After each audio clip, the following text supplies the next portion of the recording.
اسی طرح سیاحت کی قسموں میں آج ہم پڑھیں گے تاریخی ورثے کی بقا کے لیے احتیاط۔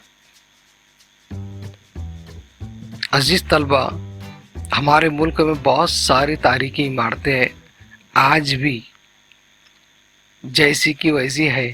اب انہیں ہم کو بچانے کی کوشش کرنا چاہیے، ان تاریخی عمارتوں کو خراب ہونے سے بچانا چاہیے۔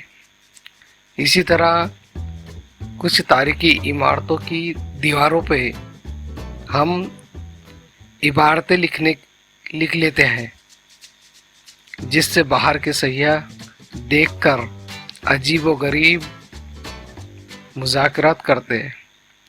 اس سے بھی ہمیں بچنا چاہیے۔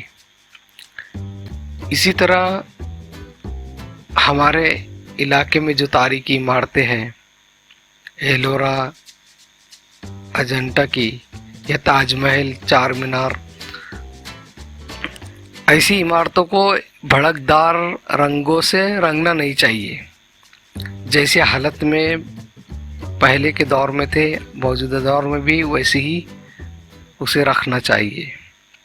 اسی طرح تاریخی ورثے کی بقا کے لیے ہم ہمارے تاریخی عمارتوں کے آس پاس بہت ساری گندگی کر دیتے ہیں۔ سیر تفریح کے لیے جاتے ہیں، کچھ کاغذات وغیرہ، گلاس وغیرہ، وہیں پر کچرا، کھانے کا کچرا، یہ ساری چیزیں ہم وہیں پر پھینک کر آ جاتے ہیں۔ تو ایسی جگہوں پہ ہمیں صاف ستھرے کا مظاہرہ کرنا چاہیے، صاف صفائی کا، تاکہ باہر سے آنے والے سیاح ہمارے ملک کا نام روشن کرے اور اس کی اچھائیاں پیش کرے۔